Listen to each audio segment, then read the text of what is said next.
Masechet Baba Mesia Daf Ayin Daled Amar Rava Hane Betilata Diahavi Zuzel Lechad Mizban Lehu Midi Uzban Lechad B'naihu Zeban Lechulhu. Rava teaches that if three people give money to one person to go buy something on their behalf, let's say they each gives $100 to this guy. He mixes up all the money together to go and buy a big barrel of wine. Now he goes and he decides, you know what, I really only like one of these guys. I'm only going to buy $100 worth of wine for that guy, and I'm not going to buy anything for the other two.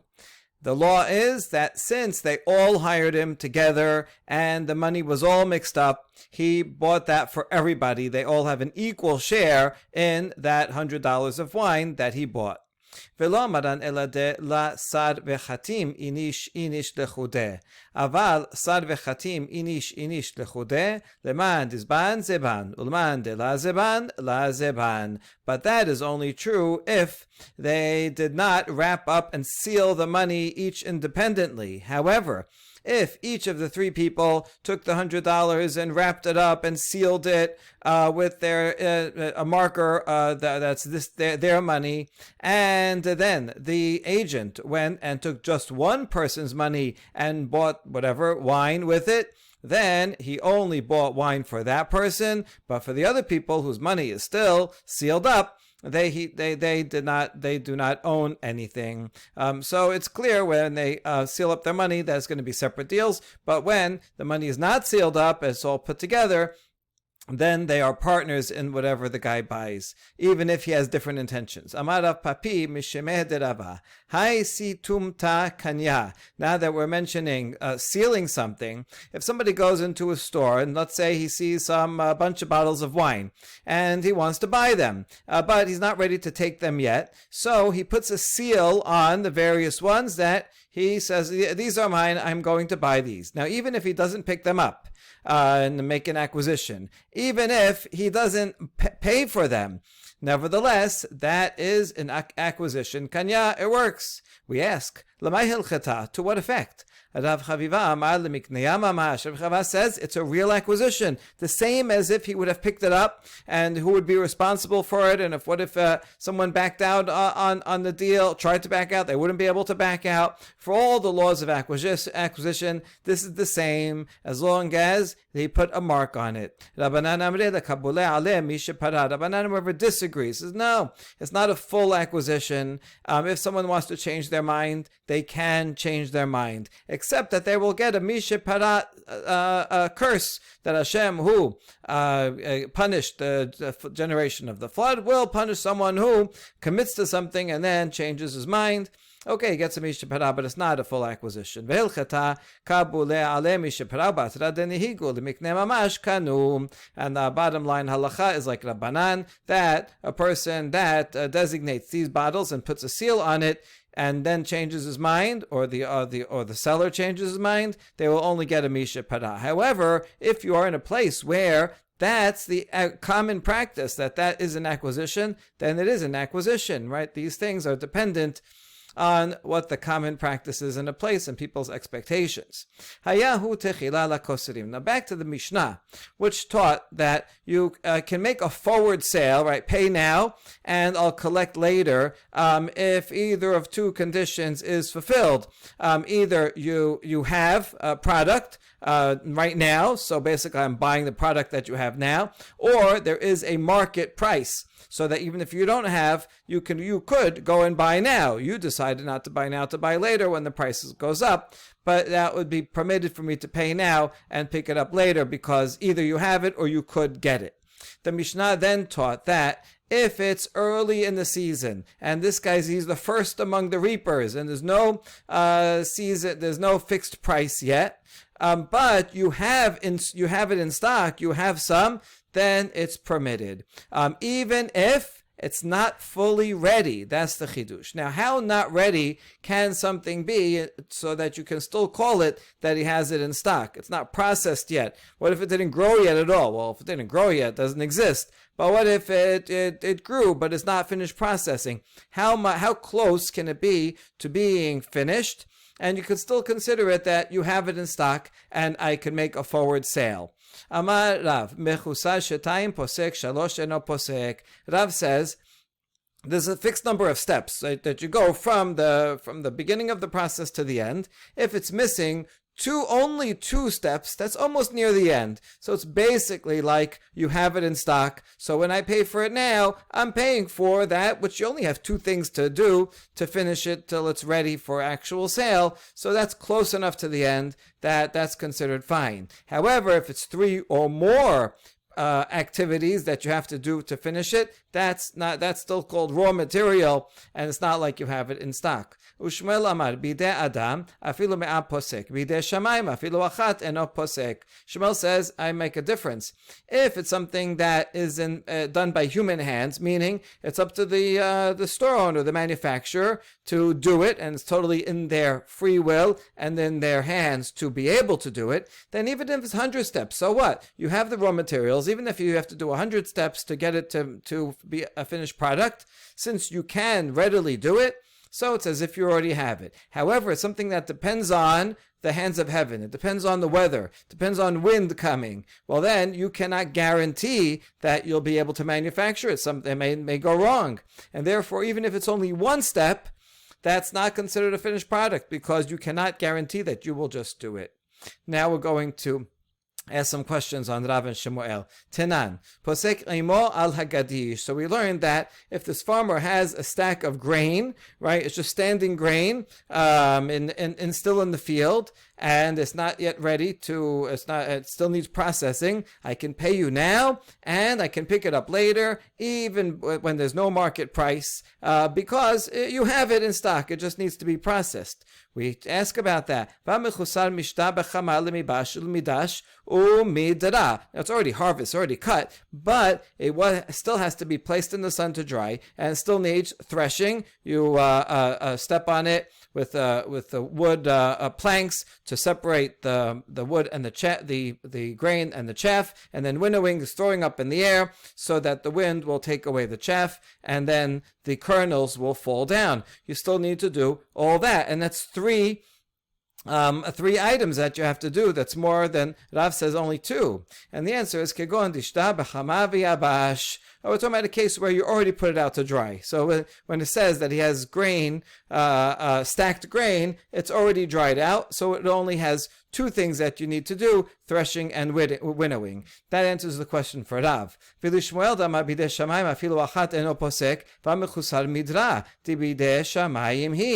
to Shemuel, he says, yeah, it could be 100 if it's in the hands of man. But if it's something in the hands of heaven, then even one is too much. And so here, it needs to be winnowed, and for that, you need wind to push to send the chaff away. So it should not be good according to Shemuel. And the answer is efshar benaf vata. You can winnow with sieves. You could do it by hand. It might be more difficult, but it's still possible to do, and therefore you can guarantee that the manufacturing will be done even if there's no wind, and so it's only it's all in the hands of man, and therefore it's permitted. Next item on the list, a basket of grapes. I can buy that.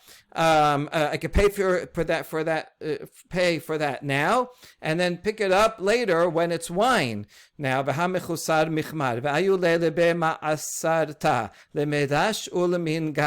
it's still lacking a lot of steps. You still have to take the grapes. You have to warm them up. You have to bring them to the wine press. You have to tread on them, step on them to squeeze, and you have to draw the wine from the where it's stepped on to the pit where it's stored. That's a lot of things.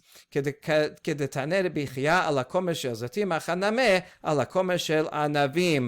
answer as the Bichia will answer in the next step, that we're talking about that it's already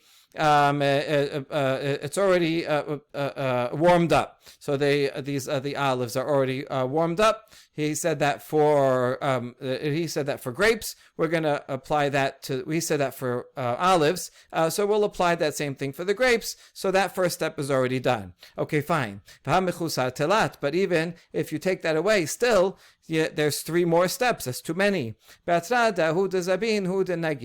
about a place where the purchaser is the one who draws it out of the wine press into the pit. So since the purchaser is going to do that activity anyway. That leaves only two activities in the middle, to put the grapes in the wine press and to tread on them. So two is sufficient according to Rav, and they're both in the hands of man, so it's good according to Shemuel as well.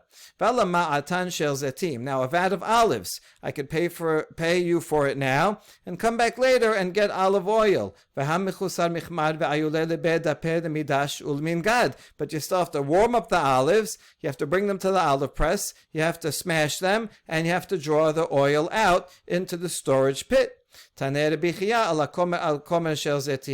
here's where we already referenced. Rabbi Chia answers that we're talking about that it's already the stack of olives are already been warmed up, so that takes away that one. But still there's three more, too many. We're talking about a place where the purchaser also draws out the oil from the press into the pit. And so really it's only two items that haven't been done yet. Now the Mishnah also mentioned, I'm going to buy pots from a potter, and I'm going to pay now, even before the pots are made. All he has is clumps of clay, and nevertheless, that's sufficient. It's as if he already has it in stock, and I can pay him now. And basically, I'm acquiring those clumps of clay, even though he's not finished yet. And even if they go up in price, it's permitted because they exist. But amai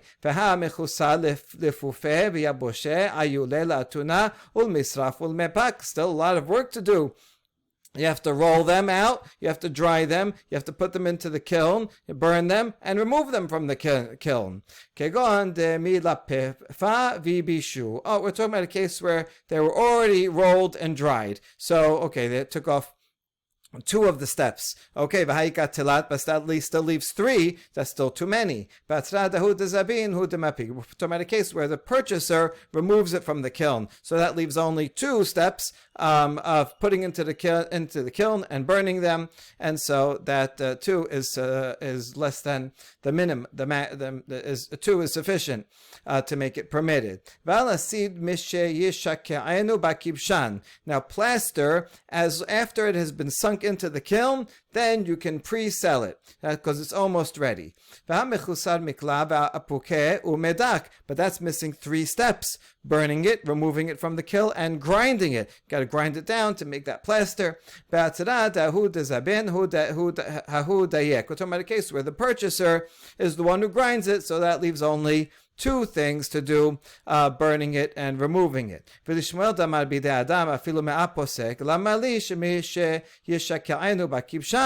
And now a question on Shemuel. He says as long as it's in the human hands, you can even be more steps. So why does it have to be after you put it in the kiln? Why don't you say even the previous steps, even before you put it in the kiln, still you can pre-sell it? You're right. Let's change the words to when it's fit to be sunk in the kiln. Putting it in the kiln is something in human hands. So it could even be that it wasn't even put in the kiln, and still it would be permitted to pre-sell. As long as the previous steps before that had been done according to Shemuel. V'alabesim shel yoser tenorabanan en poskin halabesim shel yoser ad sheya'asu divrei Rabbi Meir amar Rabbi Yoser b'ameh devarim amurim be'afar lavan אבל באפר שחור כגון כפר חנניה וחברותיה, כפר שיחין וחברותיה, פוסקין, אף על פי שאין לזה, יש לזה.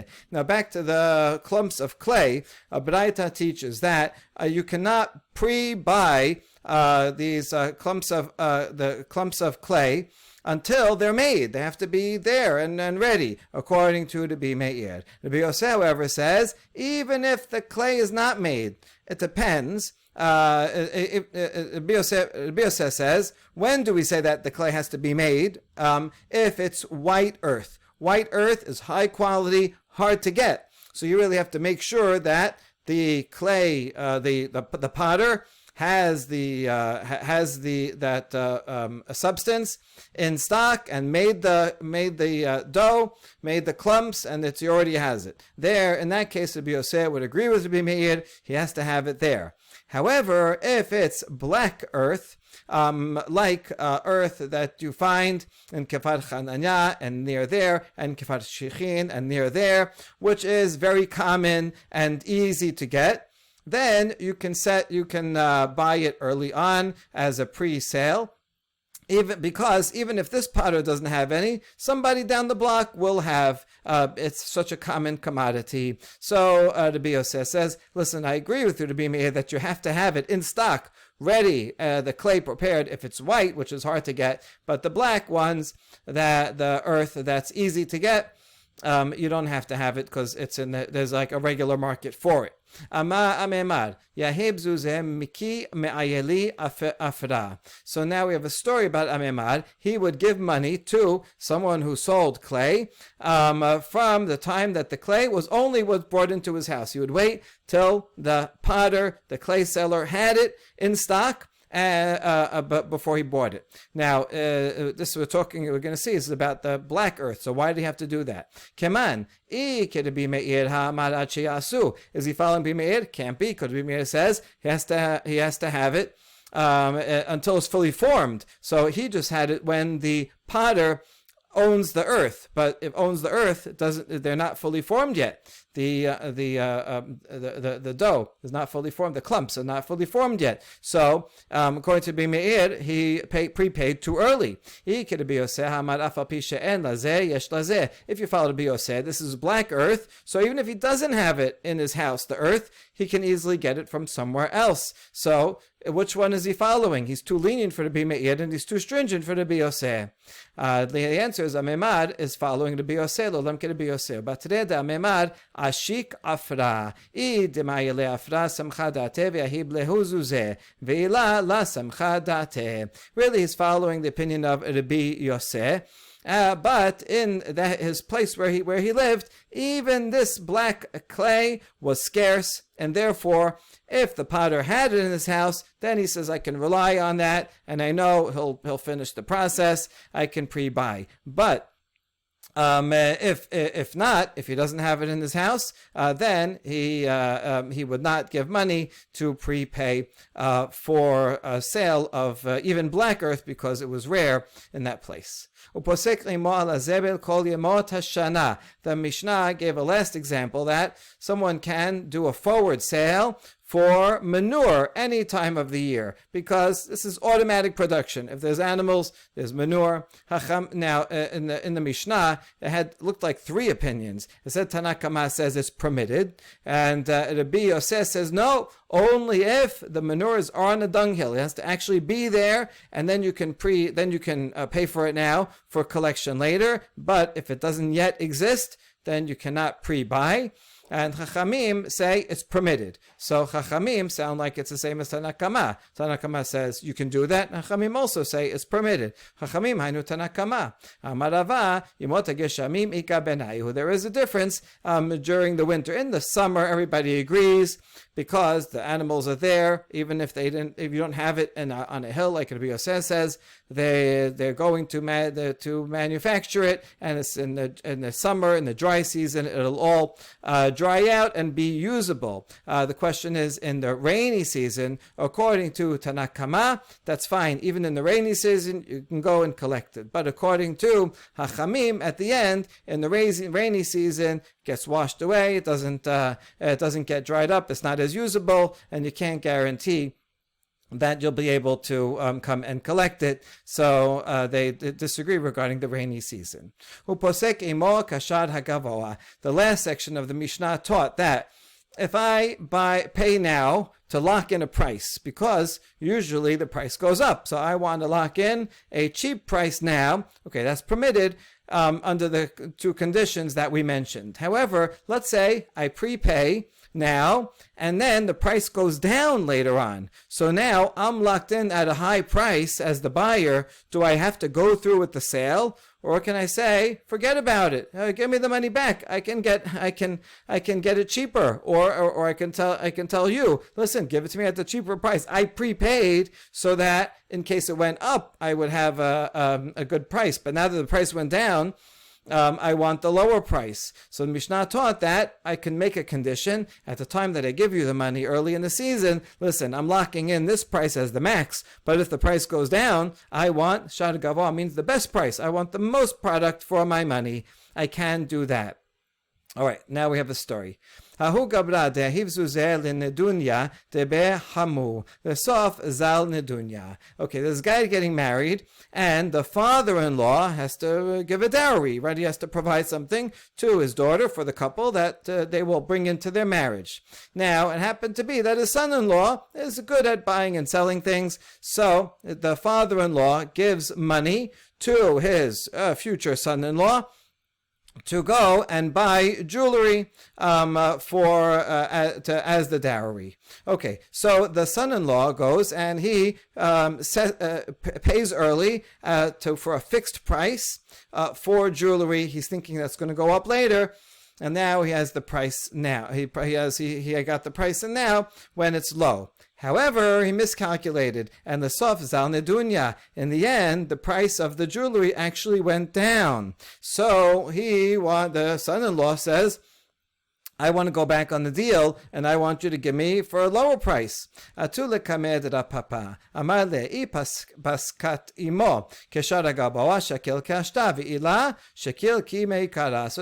papa to adjudicate, and he said to the son-in-law, if you made a stipulation at the beginning when you first paid him, and you said, I'm locking in the price as a maximum price, but I want the best price if it goes down, well then you can take the lower price, which it is now. But if you did not make that stipulation, so that's it. You both guaranteed each other that you're going to buy at that price, and that's the price that you made initially. So you have to go through with the deal of the price you made initially. That's what a papa told him. Sorry, you're out of luck. He didn't make such a condition.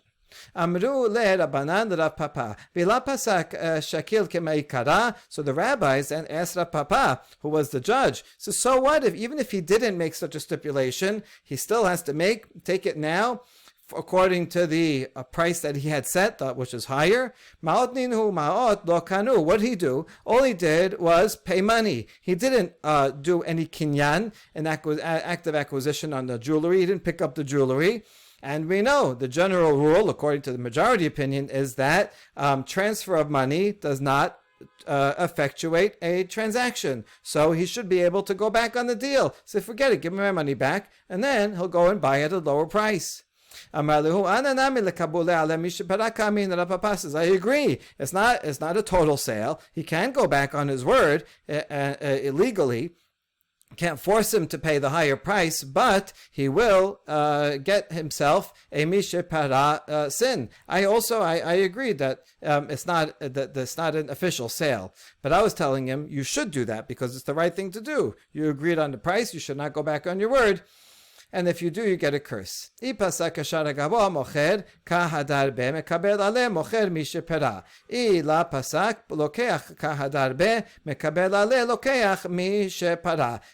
is how it would work. If he had said, I want the best price, and then if the seller would change his mind and said, oh, listen, the price went up, I don't want to sell it to you anymore, then we would give a curse on the seller. And if the buyer had not made such a stipulation at the beginning that if it goes down, he wants the best price, and then the later on the buyer changes his mind, then the buyer will get a curse, right? And so that makes sense. And Papa says that's exactly what I meant when I said you have to pay. It's not that you legally have to pay. We can't force you, but we can threaten a curse. Amar le Ravina Papa. Ravina follows up another challenge against Papa. Minayin Rabbanan hi de pligia le de Rabbi Shimon da meri maot lo kanu va'afilu hachi I pasak ashar gaboa shakil kidahashta ila pasak shakil kedemeikara.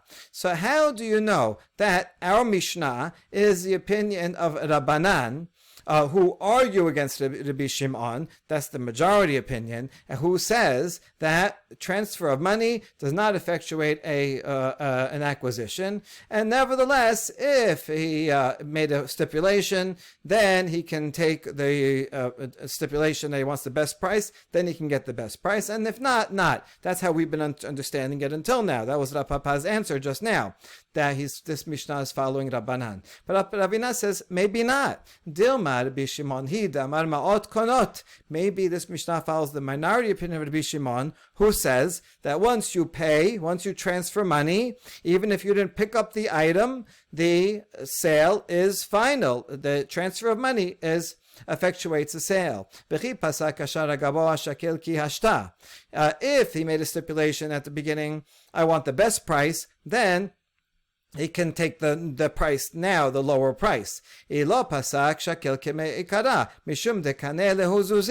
if he did not make a stipulation when he first bought it, then he is absolutely required by law to pay the original price, the higher price, because he transferred the money, and that's it. The sale is final, even though he didn't pick it up. This is Rabbi Shimon. So it's an absolute law, and that's what the Mishnah said, that you can make a stipulation, and you have to make a stipulation if you want the lower price, and if you didn't make the stipulation, then you cannot take the lower price, and you cannot change your mind. But maybe our whole Mishnah is only opinion of Rabbi Shimon. Aval Rabbanan ben pasak ben lo pasak shakil ki ashta tedate diini shatar azila. But if you follow Rabbanan, and he is the majority, then it doesn't matter whether you made a condition or did not make such a stipulation. You can take the current price, because a person's intention is always to get the least expensive price. Of course, if someone wants to. He was only prepaying so that he could lock in a lower price. He didn't have in mind that, and if the price goes up, I want to pay the higher price. What would be the point, right? Why would he ever do that? And so therefore we can assume that's what he meant, always the lower price, and we let him off the hook totally, even without a mishe para. That's Ravina's challenge to Rav Papa, and so therefore the son-in-law, you should let him off the hook totally, let him pay the lower price. Amar le emud amar Rabbi Shimon bechad tar'a betre tar'e mi amar. So Rav Papa said, Rabbi Shimon, when he said that transferring money locks in the deal, that's only if it's one price, meaning it's a steady price the whole time. But do you think he would agree to that if there's two prices when the price changes? I'll give you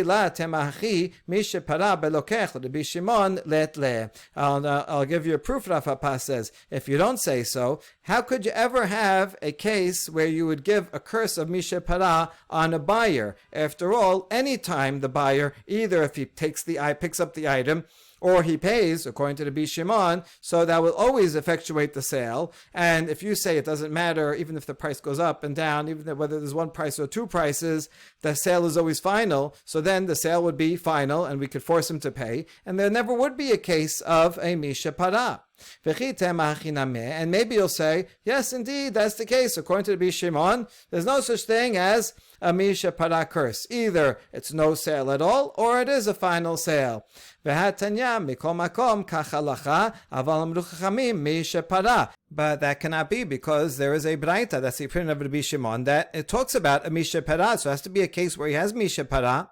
This braita is talking about a case where someone is trading a gold dinar for a garment, and it says if the one party takes the gold dinar and the other party has not yet picked up and taken the garment, then he does not acquire the garment. Just taking the money does not acquire the garment. So officially, it's not a sale. However, the sages said that you should not change your mind, and you get a curse if you go back on your word. So there is a case like that. So Rav Papa is going to explain. What does it mean? What do you mean that this is the halacha, that it does not acquire? Is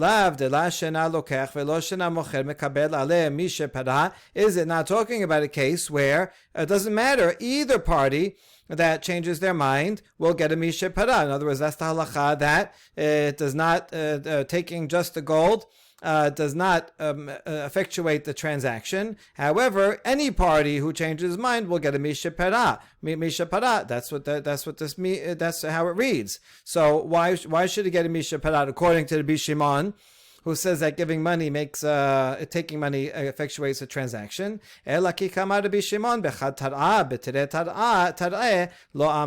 he only said it finishes a transaction when there's one price, but when the price changes and there's two prices, then he does not say so, and therefore our Mishnah cannot be only the opinion of Rabbi Shimon, and the rabbis would say there's nothing at all, and you can go back and change your mind. No, this baraita is our Mishnah rather would be true according to the Rabbanan and also Rabbi Shimon. Both of them would agree that because the price changes, just giving the money at the beginning does not effectuate a sale, and therefore it says you have to make a provision at the beginning that I want the best price, and if you don't make a provision, then even though the sale is not valid, you do get a misha para. So that's what Rav Papa says. That's what I was relying on, and so therefore Rav Papa defends his decision. One last challenge against Rav Papa. Amar le Rav Acha bered Rava le Rav Ashe v'tepuk le shaliach shavye me'ikara. This is not asked to Rav Papa directly, but to Rav Ashe and the next generation. Says, how come Rav Papa did not utilize the fact that the son-in-law was an agent for the father-in-law, and as an agent, the sender can say, listen, I made you an agent to do something beneficial for me. I thought you were going to do a good job and get a good price. What did I do? I sent you, and what did you do? You got a bad price. You prepaid at a high price, and now the price is lower. You know what? You're an invalid agent. So he can get out of the deal by having the father-in-law say, your agency is a non-agency because you did a bad job, and therefore it's nullified, and then he can just get his money back. Why not Papa let him off in that way? Amarle betagara de zaben umzaben. And so Rav Ashe explains that this is a case where the son-in-law was a merchant himself. He did this. He bought and sold. And so he's like a retailer where he made one sale and then he goes to the wholesalers and then he makes his own sale. So he was not appointed as an agent. If he was an agent, then the father-in-law could cancel the agency, but he was not appointed as an agent. The father-in-law used him as a merchant, and as a merchant, if he makes a deal with that wholesaler, the jewelry wholesaler, then that deal is in fact a final. It will go through, even if the father-in-law says, "Oh, you did a bad job." It doesn't matter. He was an agent. He was a merchant, and therefore, once he gave the money, so he locked in that price. And even though, according to Rabbanan and Rabbi Shimon, since the price changed, so that is not an official sale. So it's true legally he can go back on his word. However, he would get a misha para if he did so. Next Mishnah, Malve Adam et arisav chitin bechitin lezera aval lo leechol. Someone owns a field and he has a sharecropper on the field. So he can lend the sharecropper wheat for seeding, but not for the sharecropper to eat. See, if he gives him wheat now, and so because the sharecropper needs food, and the sharecropper will return wheat later, that is a problem of se'ah b'se'ah, because the price of wheat may go up, so then he's lending him something that's cheap, and in exchange is paying back something at a higher price that's interest, so that would be a problem. However, if he's giving it to him to use for seed in the very field that he owns, well, then that's for a partnership. They are actually partners. And so that's in his interest. And in exchange, the sharecropper, they'll probably make a deal, and the sharecropper will include more in the amount that he ends up giving to the landowner.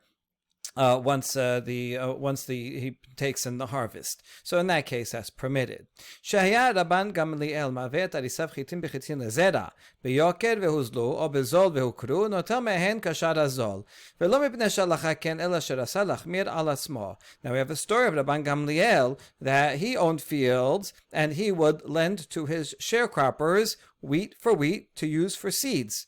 And now if they were expensive and they got cheaper later on, or if they were cheap and they got more expensive later on, either way, Rabban Gamliel would take the cheaper price, not because he had to halachically, but rather he wanted to be machmir. He didn't want anybody to even think that he's possibly taking something that looks like interest. So even if it was cheap when he gave it, he would take the cheap price. Even if it was expensive when he gave it, take the cheap price always, no matter what. But really, since it was used for seed, therefore it's built into the partnership, and therefore it would be permitted.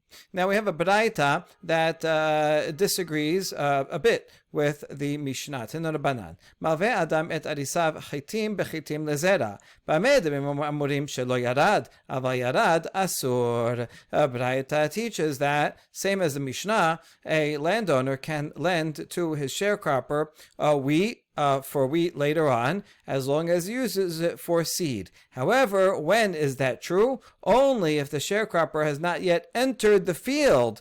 However, once he enters the field, then he cannot anymore. The significance of entering the field is that then the agreement becomes binding. As long as he didn't enter the field yet, they can discuss and negotiate the terms of how much the sharecropper is going to keep from the harvest and how much he has to give to the landowner. So before he enters the field, then it makes sense that he can take this loan. He's going to use it for seed. Okay, you're giving me this 10 quart of wheat now. So then he'll include that 10 quart of wheat later on when he pays back. However, once he enters the field, that means they already came to an agreement. And once they already came to an agreement, so now he is accepting this 10 quart of wheat, but he's already entered the agreement of how much he's going to pay back, and so there's no way to include it in the end amount. מהי שנה תנא דידן דלה כמפליג בין ירד ובין לא ירד, ומהי שנה תנא ברד דכמפליג בין ירד ובין לא ירד. Now we're assuming that these two sources agree with each other, so we want to explain. What's the difference between our Tana, of the Mishnah, that makes no distinction between whether the sharecropper entered the field or not, and for using it for seed, that's fine. And what's the difference between the author of the Baraita, who does make such a difference and says only if he didn't enter the field, then he can lend seed, but otherwise not. Amarava, Rabbi Idi Azbera Nihali, Batra Tanadidan Arisa Yahib Bizra. Ben Yarad Uben Lo Yarad, Kama de la Yahib Bizra, Masem Mesalek Le, Vechi Kanachet, Lebasir Meachi Kanachit. Rava says that Rabbi Idi explained the difference between the Mishnah and the Baraita to him. And he said that in the place where the Tana of our Mishnah lived, generally the sharecropper would provide the seeds. That was the general practice. And therefore, since the sharecropper is the one that provides the seeds, whether the sharecropper entered the land or did not enter the land, as long as he didn't put the seeds into the ground, the owner can say, you know what, forget it, get off my land, I changed my mind. And so therefore, since it's not binding, it's not a binding agreement yet, even if he entered the land, it's still not binding. And so at that point, even though the sharecropper, that's the general, because it's the general practice that the sharecropper provides the seeds, so it's only binding when the sharecropper puts the seeds. So even if he entered the land but didn't put the seeds yet, and then the homeowner, the landowner, says, you know what, I will lend you the seeds, that's fine, because they can still readjust the agreement, and he will enter the land, into the agreement for less than what they had said before. Or you're providing 10 quart of seeds, okay, so when I harvest it, I'll give you the 10 quart more of seeds back to you, and so it evens out, and therefore it's permitted. If, in any case, whether he went into the field or not, doesn't matter. Even if he went to the field, it's not yet binding. However, in the place where the author of this Baraita lived, generally the landowner would provide the seed. And since the landowner provides the seed, so that in that place, as soon as the sharecropper enters the land, that's it. It's binding. Now, in this particular case, the sharecropper thought that he was going to provide the seed, even though generally everyone provides the seeds. Nevertheless, since you're in that general area, as soon as he goes into the land, that's it. The terms are going to be binding. So, in this case, ilo yarad de maseh mesalekle ki kanachit lebasir mahachi kanachit. If the sharecropper has not yet entered the land, and then the homeowner says, hey, you know what, I'm going to provide the seed. So then he says, okay, fine, you provide the seed, and they renegotiate the deal. And he says, okay, you're going to give me 10 cord of seed now. I'm going to give you 10 more cord of seed at the end. So then, once he goes into the field, he's accepting that he's accepting less. I'm going to take less at the end and give it to you because you're providing the seed. And so that's perfectly fine, because then that's all built into the partnership. That's the point. You can do se'ah be'se'ah as long as it's built into the partnership. However, in this case, iyarad de lama semesalek le asur, if he already entered the field, thinking with the deal that the sharecropper is going to provide the seed, and at that point, that's it, the deal is binding. If only after that the homeowner says, you know what, I'll provide the seed, and you pay me back after, at that point it's prohibited, because now it's no longer part of the deal, it's no longer part of the partnership. In this case, it's going to be se'ah be'se'ah. The homeowner is going to give the 10 se'ah now. The terms of the deal are going to stay the same, so the sharecropper will give whatever they already decided, and then separately he's going to say, oh, this is you lent me this 10 cord, I have to pay you back 10 cord. That's a problem, even though he's using it for seed, but it wasn't built into the deal, so that becomes a loan and therefore prohibited. Lastly, Tenor Banan, Omer Adam Lechavero, Haveni kol chitin vekoses lo damim. Braita teaches that a person can tell his friend, lend me a cord of wheat, and I'm not going to pay you back wheat. I will pay you back the price now. How much is a quart of wheat right now? $100. Okay, I'll pay you back $100. That's okay, because then even if the price of wheat goes up, still he's paying back $100, so that's even. That's permitted. Huzlu noten nochitim, hukru noten demehem. The Baraita continues with something curious. If the price goes down, then the borrower can pay back in wheat, the same amount of wheat. And if they go up, he just gives them the $100. So this doesn't make sense. Wait, if they go down, you should still have to pay $100. Why does he get off cheaper? Now that wheat is cheaper, he's only going to give him $90 worth of wheat. So why is that fair? V'halo kasas, didn't they fix a price? Listen, I'm giving you a quart of wheat. It's worth $100. You pay me back $100. So you should have to pay back $100 no matter what. Amar Rav Sheshet Achika Amar Im lo kasas huzlu noten chitav hukru noten demehem. Rav Sheshet explains the Braita is talking about two cases. The first case is if he did make a fixed price, then koses lo damim. You can make a fixed price and then he'll have to pay back $100 no matter what. But if he did not make a fixed price, then if the price of wheat goes down, then the borrower can say, you lent me a quart of wheat, I'm giving you back 1 quart of wheat. That's it.